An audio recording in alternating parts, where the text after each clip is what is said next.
अस्सलाम वालेकुम दोस्तों, मेरा नाम है अली, मेरे साथ हमेशा की तरह मौजूद है दाऊद और आप देख रहे हैं इस वक्त क्रिकेट लवर अली शो को इसको देखना बनता है। तो दोस्तों आप लोग के लिए बड़ी खबर लेकर आ रहे हैं जी। पाकिस्तान टीम के कोचेस के हवाले से खबरें निकलकर सामने आ रही है कि पाकिस्तान टीम के अगले कोचेस कौन होने जा रहे हैं, कब तक रहेंगे और क्या कहानी होने जा रही है सकलैन मुश्ताक के साथ, ये भी आप लोग से शेयर करेंगे। बात करेंगे कि अब शुएब मलिक ने भी अब बता दिया है कि वो जो उनको शामिल नहीं किया गया, तो बाबर ने अब बता दिया कि अगली सीरीज में कब उनको शामिल किया जाएगा और शुएब मलिक को क्या कहकर रेस्ट करवाया गया, वो आप लोग से शेयर करेंगे। बात करेंगे जो आपके बॉलिंग कोच है फिलिंडर, अब उनको भी पाकिस्तान टीम को छोड़ना पड़ेगा। पहले तो बैटिंग कोच की बाबर ने कहा था कि बड़ी हमें कमी महसूस हो रही है, लेकिन अब बॉलिंग कोच की भी उनको कमी महसूस करनी पड़ेगी। वजह क्या बनी है वो आप लोग से शेयर करेंगे। और बात करेंगे जिसके बाद कि इस वक्त जो है वो थाईलैंड में बहुत अफसोस मनाया जा रहा है, वजह क्या बनी है, कुछ क्रिकेट से रिलेटेड ही हुआ है, वो भी आप लोग से शेयर करेंगे। तो अगर आप आए हमारे चैनल पर नए और पहली दफा आए हैं तो चैनल को लाजमी सब्सक्राइब कर लें और साथ लेके बेल आइकन बजाना ना भूलिएगा। तो बात का खास करते हैं दाऊद से नंबर 1 खबर को लेकर जो कि हमारे पास आ रही है। तो दाऊद दोस्तों जो नंबर 1 खबर निकलकर सामने आ रही है वो बड़ी न्यूज निकलकर सामने आ रही है, ब्रेकिंग न्यूज भी आप इसको कह सकते हैं कि पीसीबी ने जो है वो नए कोच हायर करने जा रहा है, जिसमें नाम आ चुका है जी। 2 बड़े नाम शामिल हो चुके हैं, एक का नाम है उमर गुल, दूसरे का नाम क्या है मोहम्मद यूसुफ। खबर बड़ी ये आ रही है अली के पीसीबी ने डिसाइड कर लिया है कि फॉरेन कोचेस लगाने से पहले जो वेस्ट इंडीज वाली सीरीज थी उसमें मोहम्मद यूसुफ और उमर गुल को ट्राई किया जाएगा। असाइनमेंट बेस्ड कोचिंग होगी, एक सीरीज की कोचिंग होगी, 3 T20 3 ODIs जो कराची होस्ट करेगा उसमें यूसुफ कोचिंग का पैनल रहेंगे, मोस्ट प्रोबेबली बैटिंग कोच बनेंगे और साथ उमर गुल जो है वो बॉलिंग कोच रहेंगे। साथ ही साथ सकलैन मुश्ताक के हवाले से भी खबरें आ रही हैं कि उनको नेशनल जो हाई परफॉर्मेंस सेंटर है उसका डायरेक्टर बनाने का, और जो डायरेक्टर बनाया जा रहा है तो उनको बड़ा ओहदा मिल जाएगा। अब मुझे तो पर्सनली ये लग रहा है कि शायद वेस्ट इंडीज वाली जो सीरीज है सकलैन ही उसमें हेड कोच के फराइज अंजाम देंगे। हाँ, उसके बाद जो है वो नेशनल हाई परफॉर्मेंस सेंटर जो है उसमें उनको रोल दे दिया जाएगा डायरेक्टर का। हाँ ऐसा ही। और यूसुफ बैटिंग कोच बन जाएंगे, जैसे आपके कप्तान बाबर ने भी कहा था कि हमें बैटिंग कोच चाहिए, हेडन चले गए तो हमारे पास साथ बैटिंग कोच होना चाहिए, नेट्स में बड़ी हेल्प मिलती है। हाँ, तो यूसुफ हमने फर्क भी देख लिया, फर्क भी ठीक ठाक उधर नजर आ गया बांग्लादेश में। यूसुफ एक अच्छे खिलाड़ी हैं, लेजेंड है पाकिस्तान के, तो वो भी आपके नेशनल हाई परफॉर्मेंस सेंटर में होते हैं। तो जितनी भी टेक्निकल मिस्टेक्स आती हैं आपके बैट्समैनों में, स्पेशली फहीम अशरफ, अजहर अली हो गए, सब जहां जहां फंसते थे तो वो जाते थे नेशनल हाई परफॉर्मेंस सेंटर में। फिर मोहम्मद यूसुफ की बैटिंग देखिए आप कितना इंप्रूव हुआ टेस्ट क्रिकेट में, कितना इंप्रूव किया। तो मोहम्मद यूसुफ वहां पर फिर प्रॉपर काम करते थे इन सारे बैट्समैनों के साथ और फिर काम करके इनको वापस जो है भेजा करते थे कि जाइए अब जाकर आप खेलिए। तो बड़ी अच्छी बात है कि मोहम्मद यूसुफ जो हमारी मेन टीम के साथ बैटिंग कोच आ जाते हैं तो समझ लीजिए कि बाबर आजम पार्ट 2 है, वो बल्कि पार्ट 1 थे, अब बाबर आजम पार्ट 2 है। पाकिस्तान में 2 ही तो ऐसे टेक्निकल बैट्समैन आए हैं, एक मोहम्मद यूसुफ और एक बाबर आजम, तो इनका कॉम्बो बड़ा जबरदस्त हो जाएगा। बिल्कुल जबरदस्त कॉम्बो होगा। और बाबर की भी जिस तरह की फॉर्म चल रही है, बाबर को जरूरत है कि एक इस तरह का यूसुफ टाइप कोच मिले टेस्ट में भी, क्योंकि लोग बात करते हैं बाबर की थोड़ी सी फॉर्म जो है वो इधर इधर जा रही होती है। बेहतर है, साल से ऊपर हो गया बाबर की, कोई सेंचुरी नहीं बनी है, 371 तकरीबन दिन हो गए बाबर की टेस्ट क्रिकेट में सेंचुरी नहीं बनी है। तो बाबर को इस टाइम जरूरत है कि कोई इस तरह का प्लेयर बाबर को हेल्प आउट करे। टेस्ट क्रिकेटर मोहम्मद यूसुफ से बेहतर हो नहीं सकता। तो खबर ये आ रही है कि यूसुफ और साथ ही साथ आपके जो गेंदबाज के आप कहेंगे गुलडोजर, यॉर्कर किंग्स थे, आप गुलडोजर जो भी आपने उनको बोलना है। और स्पेशली जो 2009 का T20 वर्ल्ड कप आप जीते थे उसमें जो न्यूजीलैंड के अगेंस्ट परफॉर्मेंस दिखाई थी उमर गुल ने, लेकिन वो वाला जो न्यूजीलैंड के अगेंस्ट उनका जो स्पेल था वो ड्रीम स्पेल था और आज भी आईसीसी को याद रखता है T20 हिस्ट्री में। फिर 2011 के वर्ल्ड कप में शाहिद खान आफरीदी पूरे वर्ल्ड कप में लीडिंग विकेट टेकर थे और सेकंड नंबर जो पाकिस्तानी बॉलर का था वो उमर गुल थे। उस वर्ल्ड कप में शानदार करते रहे। इंजरीज आ गई, घुटने का उनका भी मसला बन गया था, घुटने का ऑपरेशन वगैरह होते रहे हैं, जिसके बाद उनकी फॉर्म भी खराब हुई, उनकी लाइन लेंथ भी खराब हुई और फिर वो 2012 के बाद बस वो बैठ ही गए। लेकिन अगर हकीकत देखें तो अगर उनके फिटनेस मसाइल ना होते तो वो स्टिल बहुत बड़े गेंदबाज रहते। लेकिन जो उन्होंने पाकिस्तान के लिए किया है, बहुत कुछ सर्व किया है। अब उनको बॉलिंग कोच के फराइज अंजाम देने होंगे। कोयटा के भी ऑलरेडी ये बन गए हैं, कोयटा ने भी इनको कोच अनाउंस कर दिया ना, ऐसे ही मोइन खान की जगह, तो बल्कि गॉल की तरफ से, गॉल, क्योंकि गॉल ग्लेटर जो लंका प्रीमियर लीग में होगी वहां पे भी उमर गुल जो है वो उनकी कोचिंग के फराइज अंजाम देंगे और मोइन खान नहीं होंगे। तो बड़ी खबर ये आ रही है कि सकलैन को मोस्ट प्रोबेबली शायद कैरी ऑन तो किया जाए वेस्ट इंडीज वाली सीरीज में एज हेड कोच, लेकिन जो बैटिंग और बॉलिंग कोच होंगे वो यूसुफ और गुल होंगे। इसके बाद फिर नेशनल हाई परफॉर्मेंस सेंटर का उनको डायरेक्टर बना दिया जाएगा और फिर किसी फॉरेन कोच को साइमन कैटेच या गैरी क्रिस्टियन या पीटर मोर्स के साथ जो बात बातें चल रही हैं उनको बनाया जाएगा। मेरा तो ये मानना था दाऊद, अगर इन्हीं को कंटिन्यू कर लेते सकलैन मुश्ताक को तो शायद आपके लिए बेस्ट हो जाता। आपने ट्राई किया ना वर्ल्ड कप के अंदर, वो कामयाब रहे, बहुत अच्छा है, वो सक्सेसफुल रहे। और मुझे नहीं लगा कि इंसान भी बहुत अच्छे इंसान है, किसी भी खिलाड़ी के साथ कोई उनकी ईगो प्रॉब्लम आई हो या किसी के साथ कोई मसला बना हो, उल्टा उन्होंने एक जबरदस्त वो फ्लैग वाला काम भी स्टार्ट किया, जिसके बाद खिलाड़ियों में और जज्बा आया। और खिलाड़ी भी, मैंने जितना भी अभी देखा ड्रेसिंग रूम का माहौल, मुझे इससे ज्यादा बेस्ट ड्रेसिंग रूम का माहौल पिछले पूरे 2-3 सालों में वकार के जाने के बाद जिस तरह का माहौल बन गया था, टीम का एक अजीब सा सिस्टम हो गया था, एकदम से उन्होंने टीम में जिस तरह तब्दीलियां लेकर आए हैं। सकलैन मुश्ताक, अपनी ईगो नहीं है उनके अंदर, किसी प्लेयर के साथ पर्सनल नहीं होते कि तुमने किया तो मुझे ऐसे कर दिया, मैं तुम्हारा कोच हूं, मैं बड़ा हूं, मैं इतना बड़ा बॉलर था, ये उनके अंदर चीज नजर नहीं आती जो आपको वकार के अंदर अक्सर नजर आती है ये चीज। तो ये एक अच्छी बात है कि सकलैन मुश्ताक को अगर आपने रखा तो आप उनको आगे भी कैरी ऑन कर सकते हैं, बड़े शानदार कोच हैं। ऐसे ही है। इसके बाद जो खबर आ रही है जी, वो खबर ये निकलकर सामने आ रही है, आपको जो हमने बता दिया, चलें फिर आपके साथ बॉलिंग कोच की भी खबर शेयर कर लेते हैं, क्योंकि उमर गुल जो बॉलिंग कोच के तौर पर आ रहे हैं। तो जो फ्लिंडर है वो हमारे साथ ही थे वर्ल्ड कप के बाद भी, तो फ्लिंडर जो है वो पाकिस्तान टीम को छोड़ने वाले हैं। हाँ, तो छोड़ के जो है वो हमें तब क्या कहते हैं निकल जाएंगे बहुत जल्द। क्यों जाने वाले हैं, वजह ये बनी है कि जो एक सेकंड जी आपसे बात करते हैं जी। तो जो फ्लिंडर है जी वो अब आपको छोड़ने वाले हैं, क्योंकि साउथ अफ्रीका में आपको पता है कि कोविड की जो सेकंड लहर है, लहर तो नहीं आप कहेंगे, एक नई किस्म जो है वो इजाद हुई है, पता नहीं किसने इजाद की है वहां पे। तो उसकी वजह से जो है फ्लाइट क्लोजिंग का प्रॉब्लम आ रहा है, यानी कि बहुत जल्द जो है बांग्लादेश भी क्लोज कर रहा है, सारे ममालिक जो है उनसे फ्लाइट को खत्म कर रहे हैं ताकि डिजास्टर जो है वो आगे ना फैल सके।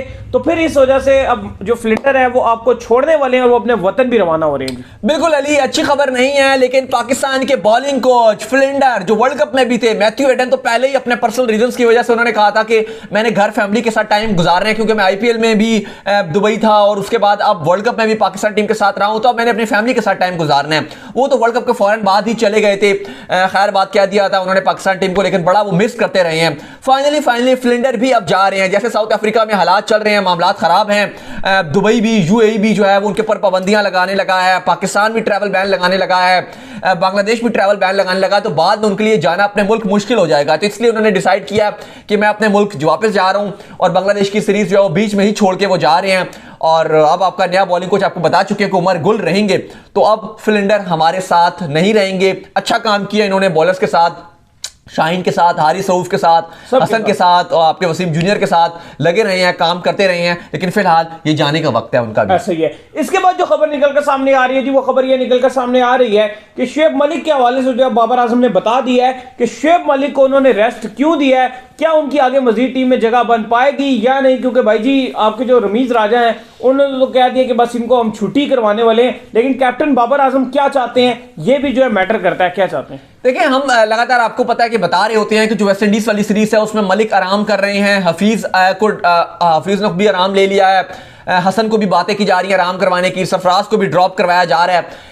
बाबर आजम से जब पूछा गया शुएब मलिक के हवाले से, तो इतलात ये आ रही है कि बाबर ने मलिक को, स्पेशली इनकी दोनों की मीटिंग हुई है जिसमें बाबर आजम ने कहा है मलिक को कि आप रिटायरमेंट मत लीजिए। बाबर ने ये शुएब मलिक को कहा है कि आप रिटायरमेंट मत लीजिए, हमें आपकी जरूरत होगी, हम आपको सारी सीरीज नहीं खिलाएंगे, लेकिन T20 उस सीरीज में जिसमें हमें आपकी जरूरत होगी हम आपको खिलाएंगे, और आप तब तक रिटायरमेंट ना लें जब तक हमें आपकी रिप्लेसमेंट नहीं मिल जाती। यानी कि कहा यह उन्होंने कि हम एक यंगस्टर को लाइक इफ्तिखार, अगर आप ले लें कि इफ्तिखार को हम तैयार करेंगे, बॉलिंग भी करते हैं। यंगस्टर तो ना बोला करें ना यार, ये मतलब चाचू के साथ यंगस्टर बोल दिया यार आपने यार, मतलब उनको पक्का करेंगे ना टीम के उस स्लॉट के लिए। यंगस्टर नहीं है, यंगस्टर ही है ना, मतलब अभी इतना वो नहीं खेले हैं, ठीक है खेल तो काफी टाइम से रहे हैं, वो कहते थे मेरे बड़े भाई के साथ खेलता था।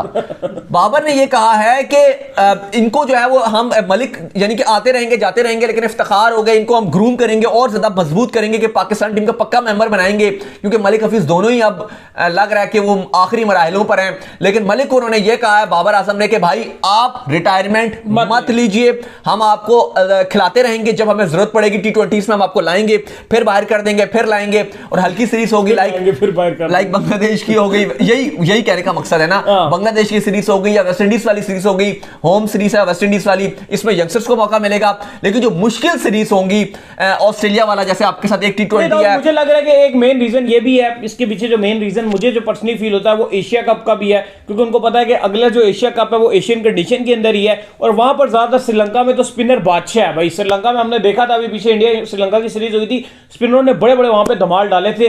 तो इसलिए भी लगता है कि मलिक को होल्ड किया जा रहा है कि एक बड़ा इवेंट है, तो एशिया कप में उनकी हमें बड़ी जरूरत पड़ सकती है। उसके बाद तो T20 वर्ल्ड कप है, फिर इसकी एक मेन वजह यह भी अली के बाबर आजम अपने आप को बहुत कंफर्टेबल फील करते हैं मलिक के साथ, और उनको लगता है कि मलिक मुझे अच्छा डिसीजन देंगे, दिल से हेल्प करेंगे, क्योंकि इनकी मतलब पाकिस्तान टीम आने से पहले भी मलिक और बाबर की बड़ी अच्छी दोस्ती थी, और उसके हमने जलवे भी देखे हैं 2016 में जब शोएब मलिक जो है वो बाबर आजम को गोदी में उठाकर लेकर जा रहे थे, लेकिन बाइक पे तो उन्होंने शादाब को बिठाया था। हाँ, और उस टाइम भी सानिया मिर्जा बड़ा गुस्सा डाल कर दिया था कि यार गोद में बाबर आजम है और बाइक में जो है वो शादाब है, तो उनको बिल्कुल अच्छा नहीं लगा था। खैर वो मजाक हो रहा था। और फिर बेस्ट भाभी का भी पूछा गया था, तो बाबर ने नाम इनका नहीं लिया था, इन्होंने फिर आके देखा था वहां पे उन्होंने सरफराज की वाइफ का नाम ले लिया था। याद होगा आपको, उन्होंने बेस्ट भाभी कौन है, तो उन्होंने कहा मैं खाता हमारे घर से, मलिक नाम सरफराज की बेगम क्यों लेता है। मतलब खुशबख्त उनका नाम था, उन्होंने कहा था खुशबख्त भाभी। हाँ ऐसा ही है। तो आगे चलें। हाँ जी आगे चलते हैं जी। तो इसके बाद जो हम आगे चलें तो फिर थाईलैंड आ जाता है, तो थाईलैंड से खबर आ रही है। थाईलैंड जाना हो गया आपने? थाईलैंड, बैंकॉक, थाईलैंड में घूमने की बड़ी फिट जगह था। पताया बहुत जबरदस्त जगह, पताया हो गया, वहां जाना है स्पेशली, मैंने पताया बीच पे। तो कहानी ये निकल कर सामने आ रही है कि थाईलैंड में इस टाइम पताया बीच के ऊपर जो है मसाज कराएंगे आप जाके। थाई मसाज, मतलब हर किस्म का वहाँ फैसिलिटी है। बाकी आप कर ली मसाज वगैरह जो है मैं कर लूंगा। तो सिचुएशन जो आ रही है निकल कर, वो उस टाइम ये अच्छी खबर नहीं है। हाँ अच्छी खबर नहीं आ रही कि थाईलैंड में पूरा शोक का समय है। क्यों है शोक का समय? बिल्कुल अली, वुमेन्स जो वर्ल्ड कप के क्वालिफायर चल रहे थे हरारे में, जिम्बाब्वे में, आपको पता है कि परसों हमने भी आपको खबर दी थी कि वो कॉल्ड ऑफ कर दिया गया है। लेकिन अच्छी बात ये थी कि थाईलैंड बहुत अच्छी क्रिकेट खेल रहा था, बांग्लादेश को उन्होंने हराया था, पाकिस्तान के साथ उनका बड़ा जबरदस्त मैच हुआ था, शानदार खेल रहे थे, और इतना लग यही रहा था कि जो थाईलैंड है वो इस वर्ल्ड कप के क्वालिफाइंग राउंड में अच्छा करके अगला जो आपका न्यूजीलैंड में 2022 का वुमेन्स वर्ल्ड कप है उसके लिए वो डायरेक्ट क्वालिफाई कर जाएगा।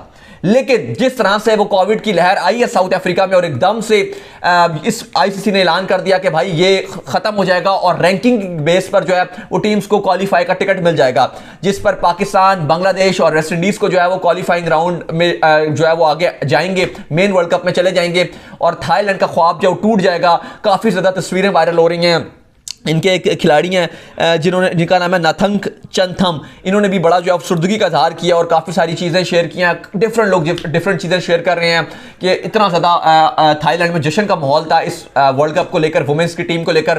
क्रिकेट वहाँ पर भी एक ऐसा मुल्क है थाईलैंड जहाँ पर क्रिकेट बहुत स्पीडों में ग्रो कर रही है। जैसे कुछ कंट्रीज हैं जहाँ, जैसे नेपाल हो गया, बहुत स्पीड में क्रिकेट ग्रो कर रही है, इसी तरह का एक थाईलैंड में मुल्क है जहाँ पर क्रिकेट बहुत स्पीडों में जो है वो ग्रो कर रही है। और उनके लिए बहुत सी चीजें काफी तेजी ग्रो करती हैं, तो और ये हार्ट ब्रोकन है। हाँ बिल्कुल हार्ट ब्रोकन है। और क्या चीज ग्रो करती है बहुत तेज? चलिए मैं ऑफलाइन बताता हूँ आपको। तो उम्मीद करते हैं कि हमारे तो वीडियो को लाइक कीजिए, हमारे चैनल को सब्सक्राइब कीजिए, साथ के बेल आइकन को फॉलो कर लीजिए। इंस्टाग्राम में मुझे फॉलो कर लीजिए, वहाँ पे मैं मौजूद हूँ। दाऊद क्रिकेट के नाम से कुछ सवाल तो भेजिएगा, अली को भी फॉलो कर लीजिए। क्रिकेट लवली ऑफिशियल के नाम से लिंक है डिस्क्रिप्शन में। Next video. अल्लाह हाफिज़, बाय।